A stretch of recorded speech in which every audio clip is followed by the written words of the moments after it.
चलिए बच्चों, आज मैथ का मैं एक यूनिक क्वेश्चन लेकर के आया हूँ। क्वेश्चन यहाँ पे कह रहा है कि एक त्रिभुज ABC है और इस त्रिभुज के जो तीनों शीर्ष है उसको केंद्र मानते हुए तीन वृत्त खींचे गए, तीन वृत्त खींचे गए और तीनों वृत्त की त्रिज्या नहीं दी गई, लेकिन भुजा जो है त्रिभुज की जो भुजा है AB, त्रिभुज की जो साइड, ट्रायंगल की जो साइड है उसका माप दिया गया है, समझे ना। AB का वैल्यू, BC का वैल्यू और AC का वैल्यू दिया गया है। तो हमको तीनों वृत्त की त्रिज्या निकालनी है, तीनों वृत्त की क्या निकालनी है, त्रिज्या निकालना है। बहुत ही यूनिक क्वेश्चन है, कई बार ये कॉम्पिटिटिव एग्जाम में क्वेश्चन पूछे जा चुके हैं। तो सबसे पहले यहाँ पे देखो बच्चों, तो सबसे पहले यहाँ पे देखो AB का वैल्यू कितना दिया है, 4 सेंटीमीटर। इसका मतलब यहाँ से यहाँ तक कितना है, AB इक्वल टू 4 सेंटीमीटर। इसको मान लेते हैं थोड़ी देर के लिए, इसको मान लेते हैं R1, इसको क्या मान लिया, R1। इसको मान लेते हैं R1, क्योंकि यहाँ से यहाँ जो त्रिज्या होगी, यहाँ से यहाँ जो त्रिज्या होगी इस वृत्त के लिए वो तो समान है। इसको मान लेते हैं R2, यानी इस वृत्त की त्रिज्या, ये भी तो R2 होगा क्योंकि यहाँ से यहाँ जो त्रिज्या होगी, यहाँ से यहाँ भी ये त्रिज्या इस वृत्त की होगी। इसको मान लेते हैं R3, तो ये भी तुम्हारा क्या हो जाएगा, R3, क्योंकि ये जो है वृत्त का केंद्र ये है, तो यहाँ से यहाँ तक की दूरी, यहाँ से यहाँ तक की दूरी दोनों बराबर होगी, इसलिए यहाँ पे ये दोनों सेम होगा, यहाँ पे ये दोनों सेम होगा, यहाँ पे ये दोनों सेम होगा। अब यहाँ पे देखो AB है, तो हम देखो बच्चों AB बराबर दिया है कितना, देखो AB बराबर कितना है, 4 सेंटीमीटर। AB बराबर कितना दिया है प्रश्न में, 4 सेंटीमीटर। AB को लिख सकते हैं R1 प्लस R2, इसका वैल्यू कितना है, 4 सेंटीमीटर। इसको मान लो समीकरण नंबर 1, ठीक है ना, इक्वेशन 1 मान लो। अब देखो BC, देखो बच्चों अगेन BC इक्वल टू कितना दिया, देखो BC इक्वल टू कितना दिया, 6 सेंटीमीटर। अब यहाँ देखो BC को हम क्या लिख सकते हैं, BC को R2 प्लस R3 लिख सकते हैं, R2 प्लस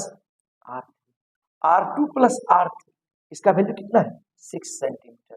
इसको इक्वेशन सेकंड मान, इक्वेशन सेकंड। पुनः अब देखो AC का जो वैल्यू दिया है, AC का वैल्यू सवाल में कितना दिया है, 8 सेंटीमीटर। अब देखो बच्चों AC को क्या लिख सकते हैं, R1 प्लस R3, AC को क्या लिख सकते हैं, R1 प्लस R3, इसका वैल्यू क्या हो गया, 8 सेंटीमीटर।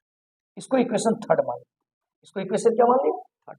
अब देखो बच्चों, अब तीनों इक्वेशन को जोड़ो पहले, यानी equation first plus second plus third, इस तीनों को जोड़ने पर इक्वेशन फर्स्ट क्या है, देखो R1 plus R2, equation second क्या है, देखो R2 प्लस R3।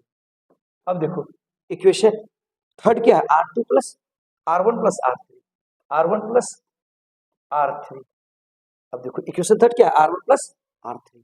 अब यहाँ देखो R1 प्लस R2 का वैल्यू क्या है, 4 इक्वल टू 4 प्लस, अब देखो यहाँ इसका वैल्यू कितना है, R2 प्लस R3 का वैल्यू क्या है, 6 का प्लस, अब R1 प्लस R3 का वैल्यू क्या है, 8 सेंटीमीटर में है। अब यहाँ देखो बच्चों R1 प्लस R1 2R1 हो गया, R2 प्लस R2 2R2 हो गया, R3 प्लस R3 2R3 हो गया, तो 2 कॉमन ले लो, तो अंदर में क्या बच गया, R1 plus R2 plus R3 equal to क्या हो गया, 6 4 10 8 18 18 हो गया। अब यहाँ देखो 2 नंबर 18, 9 बार में कट गया, यानी R1 plus R2 plus R3 का वैल्यू कितना हो गया, इसको मान लो समीकरण नंबर 4। देखो बाबू R1 प्लस R1 2R1 हो गया, R2 प्लस R2 2R2 हो गया, R3 प्लस R3 2R3, तो 2 कॉमन है। अब यहाँ पे मेरे पास देखो 2 नंबर 18, तो R1 plus R2 plus R3 का वैल्यू क्या हो गया तुम्हारा 9। अब क्या करेंगे, देखो बाबू समीकरण 4 में इक्वेशन 4 में माइनस कर देंगे इक्वेशन 1, इक्वेशन 4 में माइनस कर देंगे 1। तो अब यहाँ देखना बच्चों, ध्यान देना, इक्वेशन 4 क्या है, देखो R1 plus R2 plus R3 equal to क्या है 9। अब 1 क्या है equation, R1 plus R2 equal to क्या है, R1 plus R2 equal to 4। अब देखो माइनस कर देंगे, माइनस, यहाँ देखो plus R1 minus R1 cancel, plus R2 minus R2 cancel, तो R3 इक्वल टू, अब 9 में से 4 घटेगा, क्या बचेगा 5, ये सेंटीमीटर। इसका मतलब R3 का वैल्यू क्या हो गया 5 सेंटीमीटर। इसका मतलब ये जो वृत्त हुई इसकी त्रिज्या कितनी होगी 5 सेंटीमीटर। अब देखो R3 का वैल्यू 5 सेंटीमीटर हो गया।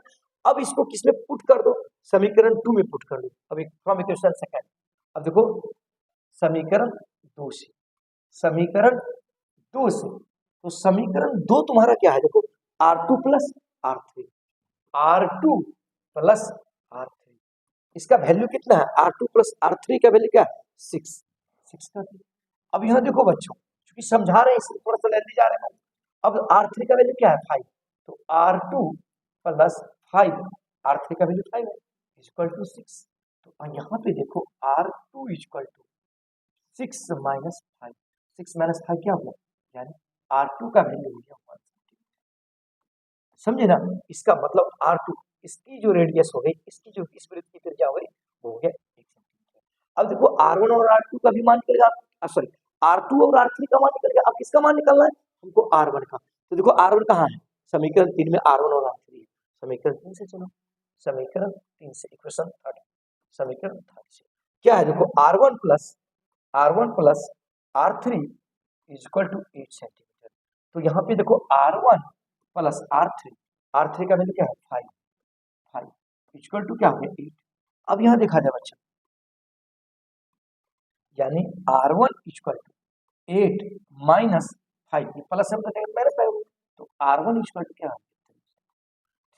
तो इसका मतलब तीनों वृत्त की जो त्रिज्या आ गई मेरे पास, यानी R1 का जो वैल्यू हो गया, यहां से यहां तक की जो दूरी, सॉरी यहां से यहां तक का जो R1 हो गया, R1 कितना हो गया, सॉरी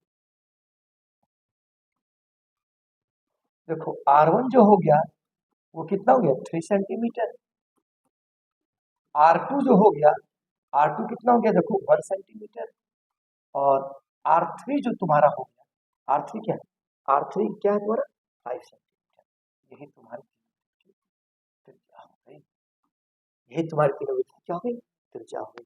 वीडियो कैसा लगा जरूर आप लोग मुझे बताएंगे बच्चों, और आप सभी मेरे एस पांडे यूट्यूब चैनल को जरूर सब्सक्राइब करें, और समंजय कुमार पांडे फेसबुक पेज को फॉलो करें, वीडियो को लाइक और शेयर जरूर करें। आप लोगों का थोड़ा सपोर्ट की जरूरत है, आप लोगों का सपोर्ट रहेगा तो निश्चित हम भी आप लोगों की श्रेणी में आ सकते हैं।